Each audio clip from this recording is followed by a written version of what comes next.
السلام علیکم ورحمۃ اللہ تعالی وبرکاتہ۔ الصلاۃ والسلام علیک یا رسول اللہ، اما بعد۔ سلسلہ ہے سوالوں کے جواب کا۔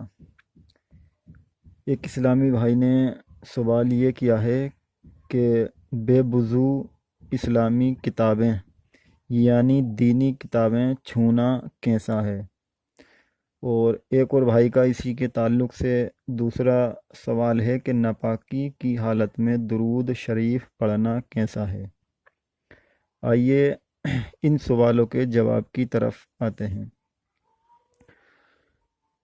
پہلے سوال کا جواب یہ ہے، بے وضو یا وہ جس پر غسل فرض ہو، یعنی بے وضو کو اور ایسا شخص جس پر غسل کرنا فرض ہو، ان کو فقہ، تفسیر اور حدیث کی کتابوں کا چھونا مکروہ تنزیہی ہے۔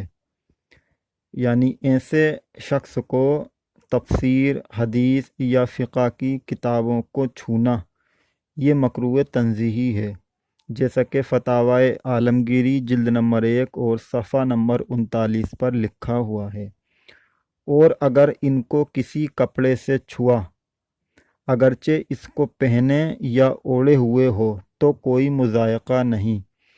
یعنی کسی کپڑے کو بیچ میں لا کر، مثال کے طور پر کوئی کپڑا ہاتھ پر لپیٹا یا کوئی چادر جو اپنے اوپر اوڑھے ہوئے تھا اور اس کپڑے کو پکڑ کر ان کتابوں کو چھوا، تب اس میں کوئی مضائقہ نہیں ہے۔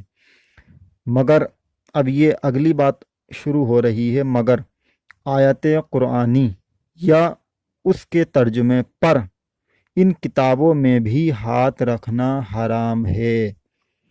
یعنی تفسیر کی کتاب یا حدیث کی کتاب ہو، اب ان کتابوں میں جو آیات کریمہ ہوتی ہیں قرآن کی یا اس کا ترجمہ ہوتا ہے، تو ان آیاتوں پر یا ترجمے پر بے وضو کو یا جس پر غسل فرض ہو اس کو ان پر ہاتھ رکھنا حرام ہے، جیسا کہ سرکار اعلی حضرت رحمۃ اللہ تعالی علیہ نے فتاوی رضویہ کے اندر لکھا ہے۔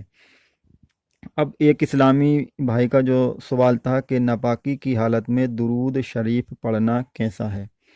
دیکھیے، جن پر غسل فرض ہو ان کو درود شریف اور دعائیں پڑھنے میں کوئی حرج نہیں ہے، پڑھ سکتے ہیں، مگر پھر بھی بہتر یہ ہے کہ وضو یا کلی کر کے پڑھیں۔ بحوالہ بہار شریعت جلد نمبر 2 صفحہ نمبر 43 پر یہ مسئلہ موجود ہے۔ واللہ تعالی عالم بالصواب۔